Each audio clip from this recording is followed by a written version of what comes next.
Growing your business can mean big-time logistical questions, like how are we going to keep up with all these local deliveries? Let Uber Direct offer you a helping hand. With Uber Direct, you take orders on your website, app, or by phone. Then, drivers who are part of Uber's courier network pick them up from your store and deliver them to your customer's doorstep. Sounds simple, right? Delivery just got better with Uber Direct. Learn more at uberdirect.com. What if you could have a career where the opportunities are as vast as our nation, where it's not about mission statements, but a shared mission? At U.S. Customs and Border Protection, we go beyond to protect more than borders. From ship to shore, air to ground, cities to local communities, CBP agents and officers are keeping people safe.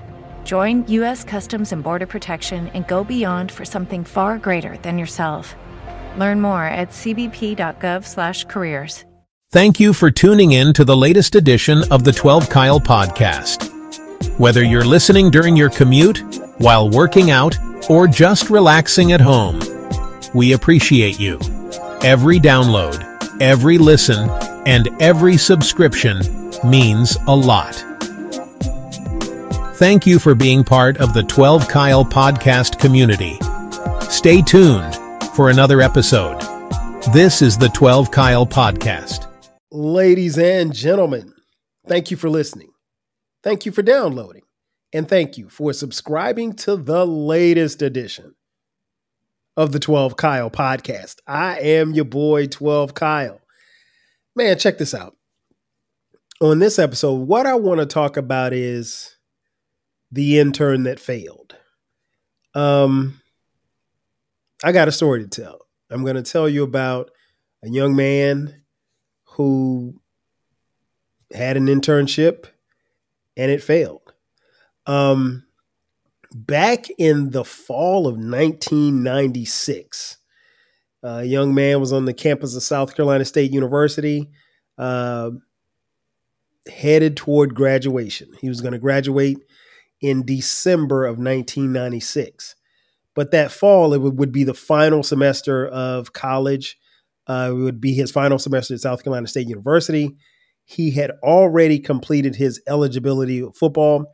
He had played 4 years of football at the university, winning a national championship in 1994.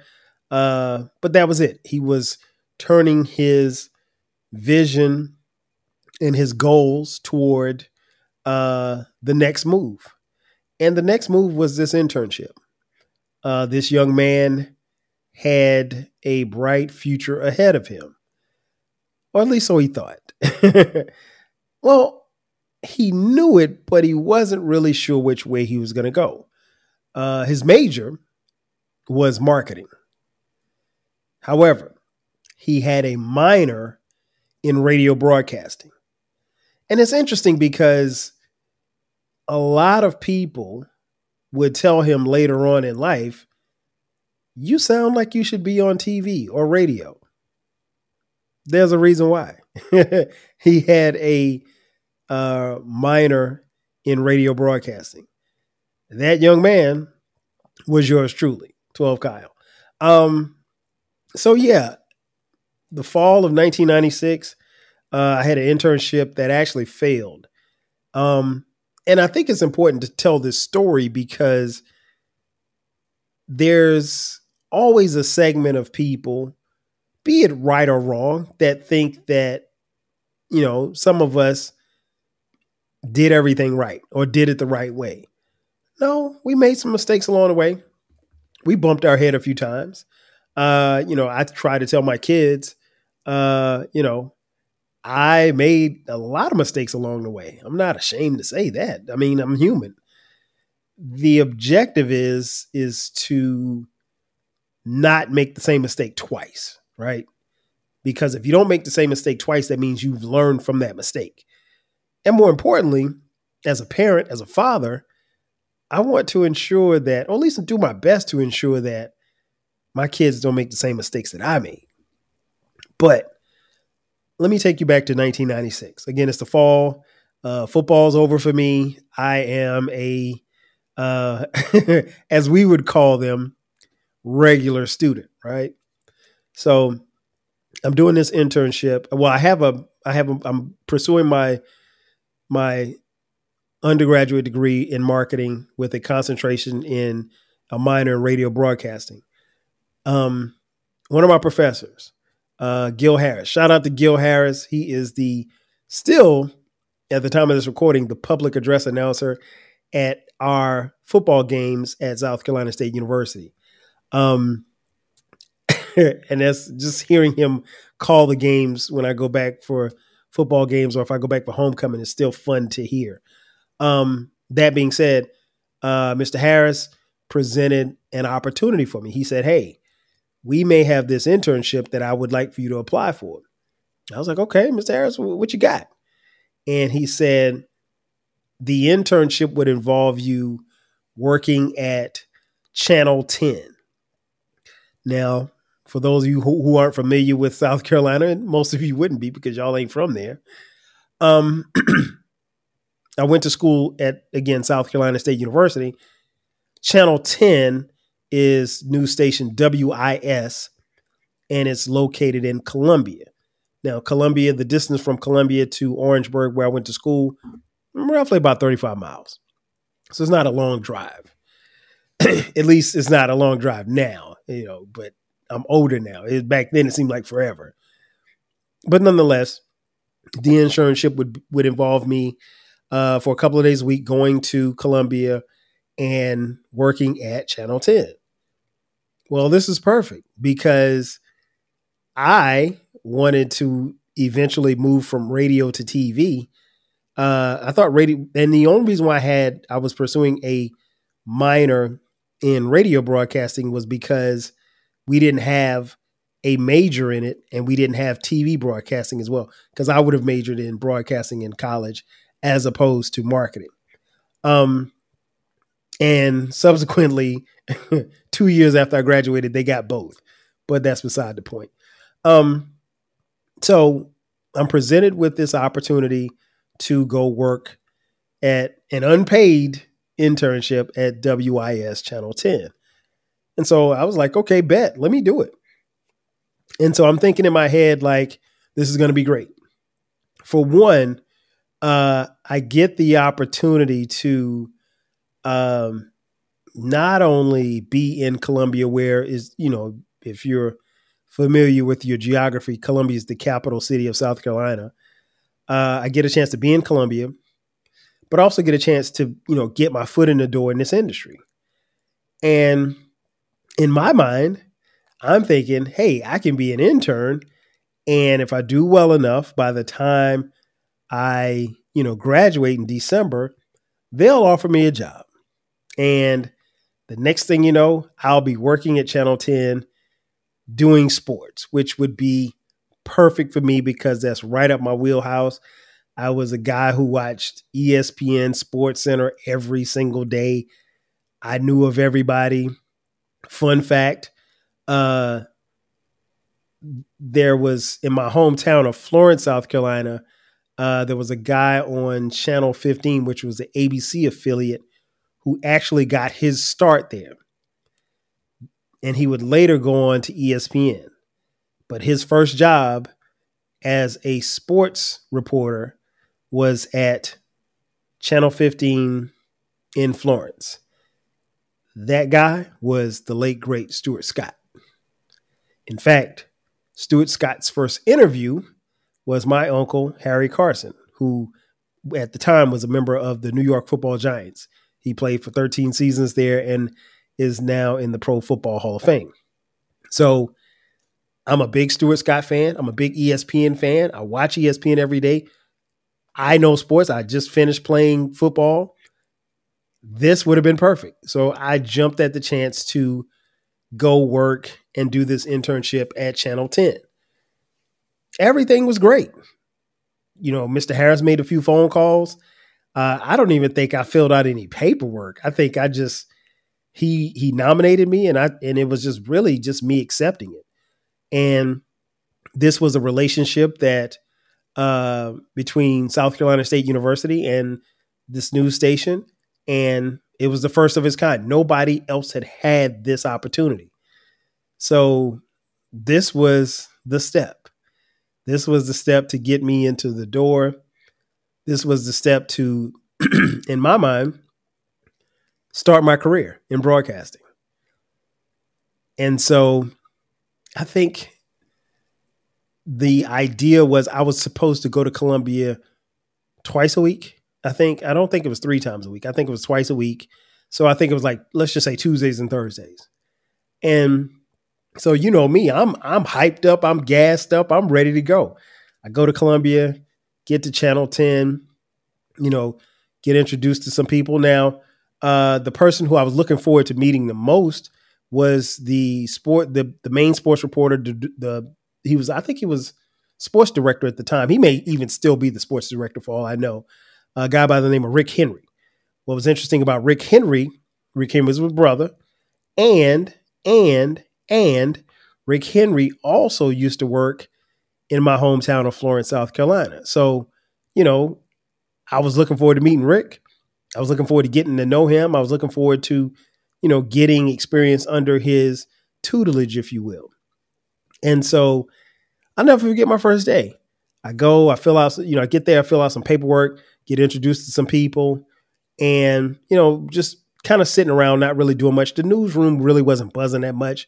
But at the time, it's the number one news station in Columbia, and subsequently the number one news station in the state. So, having an opportunity to be here on a, weekly basis is key. So I had a great time, the first day there, just met people. I didn't do anything special, anything like that. Didn't even get a chance to, meet Rick or whatever. And so then the next day that I had to come back, I came back. And I think the first day I was in a suit, and they were like, "Hey man, you don't have to come in a suit. Like you can relax. It's, we kind of casual. It's not like you're going to be on camera or anything like that." And they really didn't tell me what I was going to be doing, but I was cool. I was like, all right, cool. Well, what I need to wear. It was like, just, collared shirt and some khakis. I was like, okay, I can do that. And so I came back on Thursday. I'm gassed up. I'm ready to go. I get there and I'm waiting and I'm waiting and I'm waiting. And, they sit me in this office and I'm just sitting in the office. And then they say, hey, Bob is doing a story and he's, taking a camera guy out. Why don't you get in the car with the camera guy and go with Bob so you guys can cover this story? I was like, okay, I didn't know what this all entailed, but I was like, all right, let me do it. So I get in the car with the camera guy. I think his name was Reggie. So I get in the car with Reggie and, a small talk. And he's like, hey, well, what do you do? What are you trying to do? And he told me, it's a very competitive industry and, it's, you can get your feet wet here and it's a good place to start, so forth and so on. So he's giving me, the pep talk and everything. So Bob is the reporter. He's covering this murder that happened in like West Columbia or something like that. And Reggie's the camera guy. So Reggie sets up, he's filming it or whatever like that. And, that was pretty much it. So they do the story. I'm standing there. I'm off the camera. I'm just kind of watching how Reggie does it. And, then that's cool. Come back to the station, kind of hang out a little bit. Don't really do much after that. And then it's time for me to go. And then I go back to Orangeburg and then I come back the next week. And, it's kind of the same thing. They keep sending me out with the camera guy to cover these stories. And I'm just watching the camera guy film. And I'm a little anxious at this point because I want to do something. I mean, I did not know then what all it entailed, basically. And, you're young, you're impressionable, you're anxious. You want it right now. You want what you want when you want it. Most of us are like that. Unfortunately, the world doesn't work like that, right? So this goes on for a couple of weeks. And so all I'm doing is just going with the camera guy. And I, pull somebody to the side. I can't remember who I talked to. I think it was the lady who was like the liaison. And I was like, well, hey, am I going to cover sports or anything like that? She was like, well, no, we're just going to have you, go with Reggie and some of the other camera guys to, learn how to work the camera, and they're going to show you how to edit. They're going to show you how to do this and do that. Huh. That ain't what I'm here for. I want to be sitting at the desk. I want to be in front of the camera. I'm not trying to be behind the camera. I am Kyle. I'm the star. Or at least so I thought. So that happens. I go back to class because at this time I still have a broadcasting class with Mr. Harris. So Mr. Harris, we're talking or whatever. And I said, Mr. Harris, can I holler at you after class? He's like, yes, Kyle, you can. He talked like this. Yes, Kyle, please come to see me after class. That would be great. I have office hours between 12 and 2. You can see me then. I was like, okay, I'll come back at 12:30. That'll be great. I'll be back from Bojangles by then. Shout out to Mr. Harris. And so I go to see Mr. Harris and I'm talking to him. I'm like, hey, Mr. Harris, this is cool, but this ain't, what I was thinking it was going to be. And he was like, what do you mean? I was like, I'm not doing anything. Like, I'm just riding with the camera guy. And I said, when I was there yesterday, they were telling me like, look, you're just going to, you're going to be with the camera guy and you're going to learn how to, film and stuff like that. And I was like, I don't want to work a camera. I said, I want to be in front of the camera. And he was like, well, Kyle, you just have to, kind of see what they're doing and learn the game first. And then, they'll implement you in probably at the end of your internship, or maybe they won't. He's like, but at least you'll have that knowledge. And I'm like, in my mind, I'm like, why am I doing that? Who does that? And so I talked with my girl, Sharice, who's now my wife. And I was explaining to her my frustration because, again, I'm a college student. So keep in mind, I don't have any money. I'm driving to Columbia twice a week. And again, it's 35 miles. So that's, you're spending gas. And I don't have no money. So, and I'm not wealthy. So it's not like I can call home and say, hey, Mom, can you send me, $500? I can't do that. And it was a lot. So I was, starting to get a little bit annoyed with it. And so for the next couple of days, I would go and I'd ride around with the camera guy and we go to, and it kind of picked up because like we would go different places and I'm just standing there watching. And then the proverbial straw that broke the camel's back. And I'll never forget it. When you need mealtime inspiration, it's worth shopping Kroger, where you'll find over 30,000 mouth-watering choices that excite your inner foodie. And no matter what tasty choice you make, you'll enjoy our everyday low prices, plus extra ways to save, like digital coupons worth over $600 each week. You can also save up to $1 off per gallon at the pump with fuel points. More savings and more inspiring flavors make shopping Kroger worth it every time. Kroger, fresh for everyone. Fuel restrictions apply. Every day, we rise, challenging ourselves to work for what we believe in. At U.S. Border Patrol, protecting our borders is more than a job. It's a calling. Agents answer the call, working together to keep our country and communities safe. If you're ready for a new mission, join U.S. Border Patrol and go beyond. Learn more at cbp.gov/careers. When you need mealtime inspiration, it's worth shopping Kroger, where you'll find over 30,000 mouth-watering choices that excite your inner foodie. And no matter what tasty choice you make, you'll enjoy our everyday low prices, plus extra ways to save, like digital coupons worth over $600 each week. You can also save up to $1 off per gallon at the pump with fuel points. More savings and more inspiring flavors make shopping Kroger worth it every time. Kroger, fresh for everyone. Fuel restrictions apply. So there was an assignment to cover the Ringling Brothers circus. The circus had come to town. And it was at, I want to say it was at the basketball. I can't even remember the name of the, was it Township? Was it the Township? I can't remember if that's the name of the old basketball arena. But anyway, let's just say it's at the Township Arena and Township Auditorium. That's it. So it's at the Township Auditorium, and they're covering Ringling Brothers and Barnum and Bailey's circus. And circus is there. They got the lions, they got tigers, they got all kind of animals, they got clowns. And we're filming this stuff. Well, he's filming this stuff. Reggie's filming this stuff. And I'm standing by this podium, and the only thing separates me from the floor of the circus is the podium. And so Reggie and I are standing there talking, and they bring in the elephants.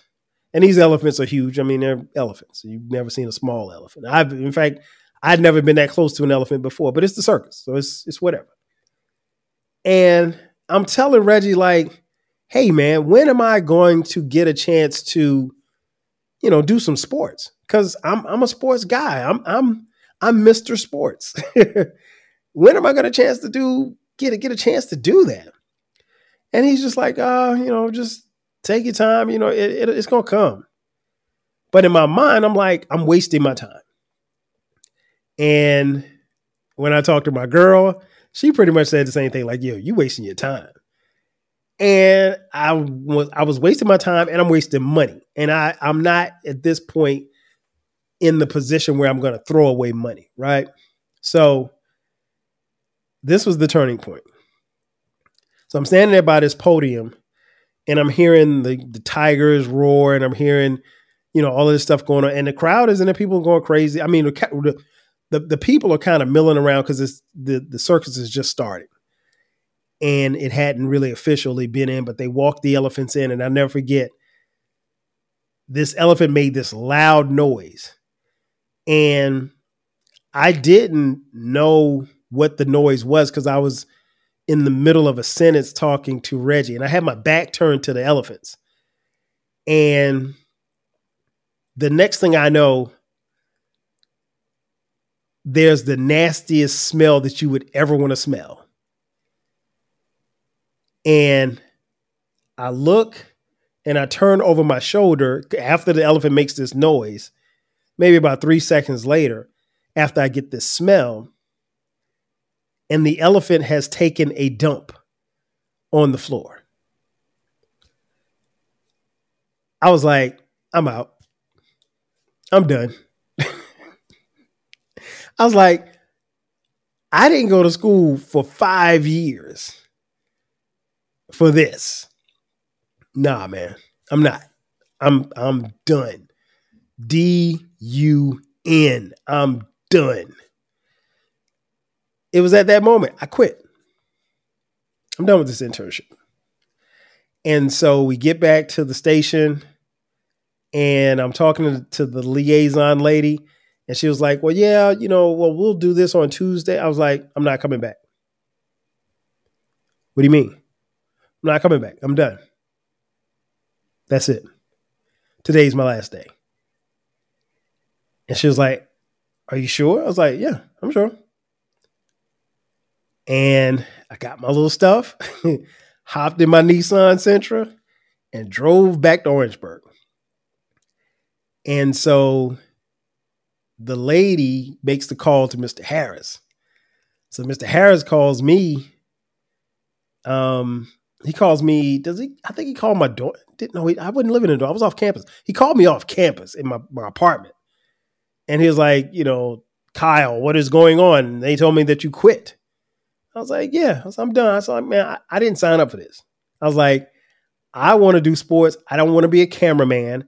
I'm not trying to be a news anchor. I want to do sports. I was like, even if I'm just a weekend reporter, I was like, I'll do that. I was like, but I'm not working on cameras. I'm not going to the circus to have elephants poop on me. They didn't, but you get the point. And so Mr. Harris was very disappointed because he handpicked me.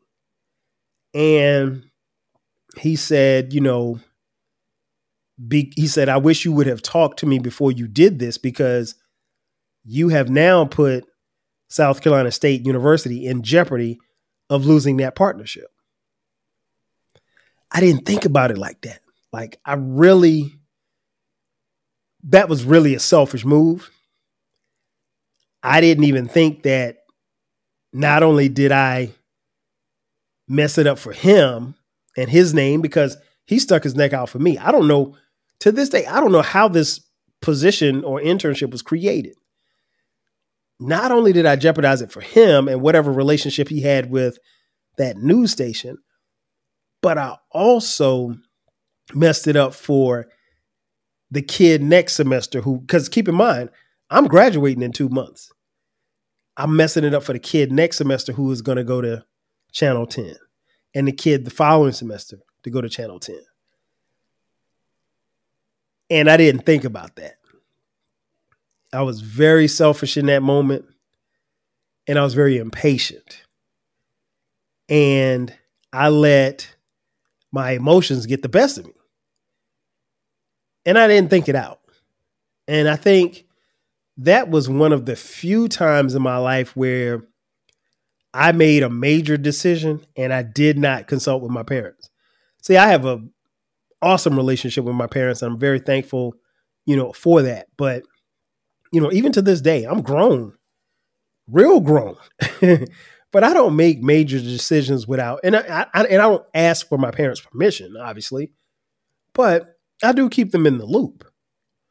When I'm doing something, if I'm taking a job or if I'm doing something, career-wise, I mean, anything, I will, at least run it by them. I'm not telling them to get their permission, but I am telling them, hey, this is what I'm doing.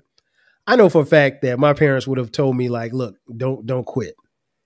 And I haven't quit a lot of things in my lifetime, but that was one. And it wasn't until Mr. Harris said what he said that I realized that I really messed up. And I wasn't so much worried about me and how it looked on me, because I didn't know those people. I didn't know those people at Channel 10. Odds were likely I was never going to see them again. But I didn't like the position that I put Mr. Harris in. I didn't like the position that I put the university in. And again, it was me being selfish. And that internship failed. It failed because I failed. And I'll be honest with y'all. I went on to graduate, obviously, in December 14th, 1996. But months after graduation, I really regretted that. Not so much as because, like, I thought, well, I knew it was something bad, but I started thinking about if I had stuck it out, maybe, just maybe, I'll eventually get to sports. I'll eventually get to, working with Rick. And maybe that would be just a starting point. And then maybe after a year or so, I could, I'd move to Columbia, and then maybe, I get looked at by an Atlanta station.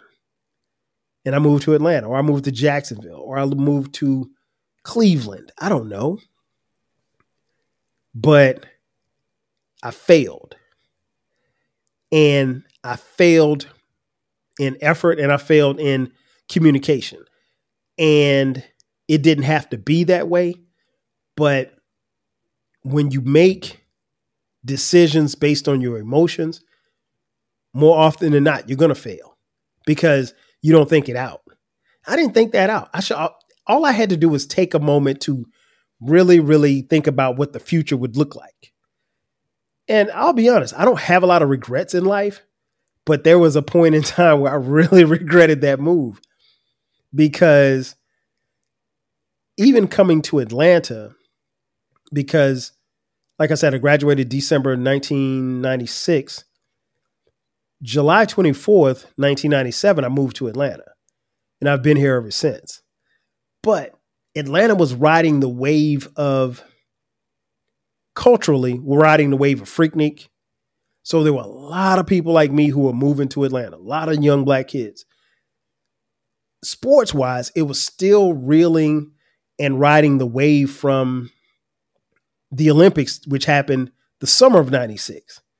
So you got the Olympics, you got Freaknik, you got a whole bunch of moving parts, a lot of money, and a lot of young people infused into the city. And there were TV stations, there were radio stations that became open, and those opportunities were there. And I earned my business degree, but I had an inside track at a TV gig, and I threw it away off of an emotional decision. One that I didn't really think all the way through. Fortunately enough for me, my actions didn't damage the relationship between Gil Harris and Channel 10. Fortunately for me, my actions did not damage the relationship between Channel 10 and South Carolina State University. But guess who never got a TV job?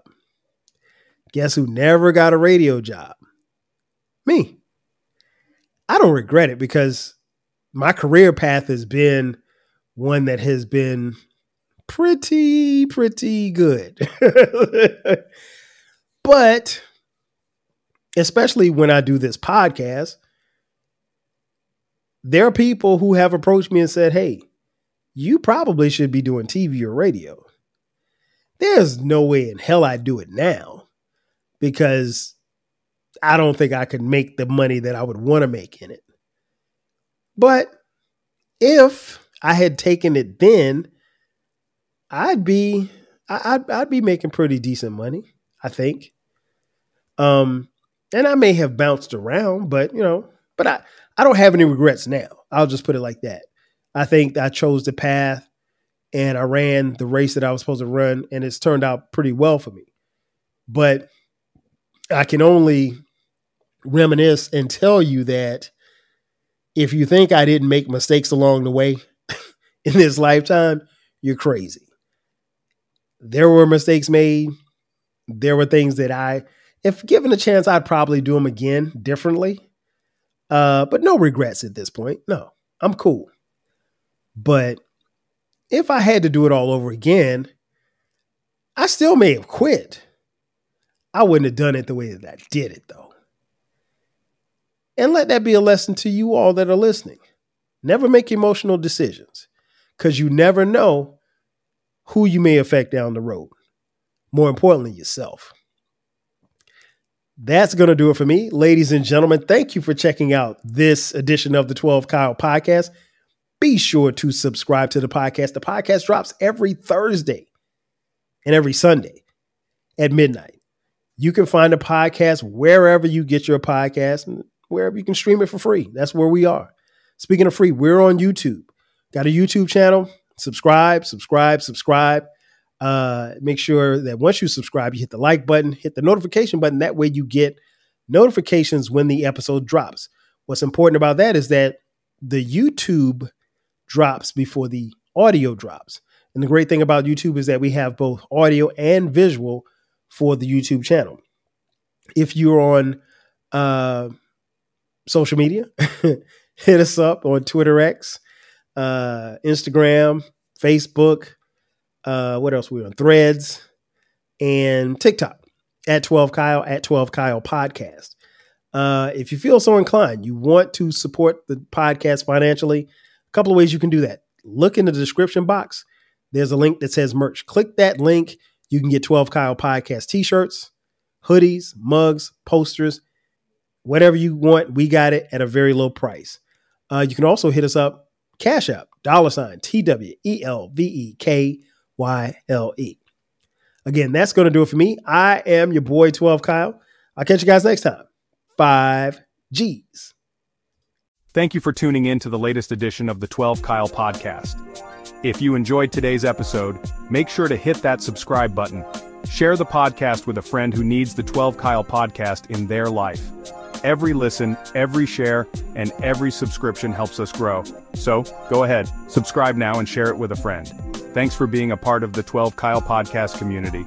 We appreciate your support. 5,000. Every day, we rise, challenging ourselves to work for what we believe in. At U.S. Border Patrol, protecting our borders is more than a job. It's a calling.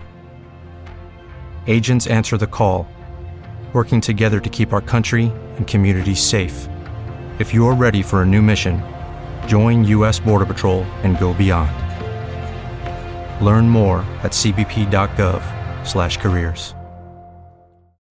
When you need mealtime inspiration, it's worth shopping Kroger, where you'll find over 30,000 mouth-watering choices that excite your inner foodie. And no matter what tasty choice you make, you'll enjoy our everyday low prices, plus extra ways to save, like digital coupons worth over $600 each week. You can also save up to $1 off per gallon at the pump with fuel points. More savings and more inspiring flavors make shopping Kroger worth it every time. Kroger, fresh for everyone. Fuel restrictions apply.